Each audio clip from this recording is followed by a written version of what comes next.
ఈరోజు మన సబ్స్క్రైబర్లో ఒకరు పల్లీల చట్నీ చేయమని అడిగారండి. అది చేయబోతున్నాను. అలాగే వెల్లుల్లిపాయలు వేయకుండా చేయమన్నారు. మేము ఎప్పుడు వెల్లుల్లిపాయలు వేయమండి, వెల్లుల్లిపాయలు లేకుండానే నేనైతే చేస్తాను. మరి ఎలా చేసుకుందాం చూద్దానండి. చూడండి, నేను ఇక్కడ ఒక 1/2 కేజీ సన్నపలుకులు తీసుకున్నాను. ఇప్పుడు మనం చక్కగా దీన్ని వేయించేసుకుందాం.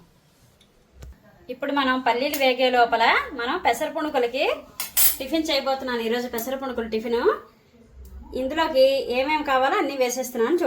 చూడండి నేను ఇక్కడ 1/2 కేజీ పెసర్లకి 20 పచ్చిమిరపకాయలు తీసుకున్నాను. మీకు కారం తక్కువ కావాలనుకుంటే మీరు కారం తక్కువ వేసుకోండి.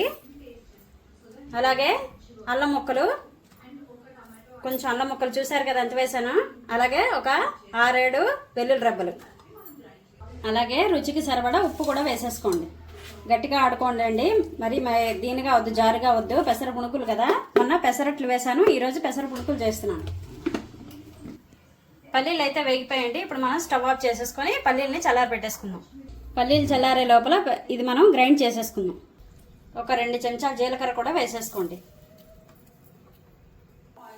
చూసారు కదా, పెసర పునుగులకి ఇలా గట్టిగా ఉండాలి, అప్పుడు ఇలా వేసుకుందికి ఈజీగా ఉంటుంది. పల్లి పొట్టు తీసేసుకున్నానండి. ఇప్పుడు మనం ఒక 2-3 చెంచాలు నూనె వేసేసుకోండి. 3 ఎండుమిరపకాయలు, ఒక 1/2 టేబుల్ స్పూన్ ఇంగువ, పైగా పచ్చిమిరపకాయలు వేసుకుందాం. ఒక 10-12 పచ్చిమిరపకాయలు. మీరు కారం ఎక్కువ తినాలనుకుంటే కొంచెం వేసుకోండి. పల్లీలు, అలాగే కొంచెమే కొబ్బరి ముక్కలు వేసుకోండి, ఎక్కువ వేసుకోవద్దు, టేస్ట్ బాగోదు కొబ్బరి ఎక్కువైనా. మొన్న కూడా చెప్పాను పెసరట్లకి చేసినప్పుడు. కొబ్బరి, పచ్చిమిరపకాయలు వేగిపోయండి. ఇప్పుడు మనం తీసి మిక్సీ జార్లో వేసాం.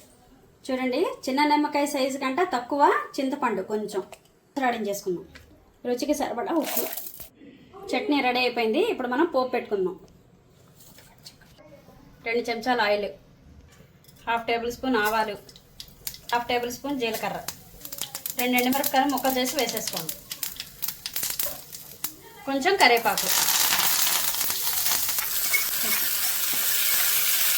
చట్నీ రెడీ అయిపోయింది. పెసర పునుకులు వేసుకుందాం.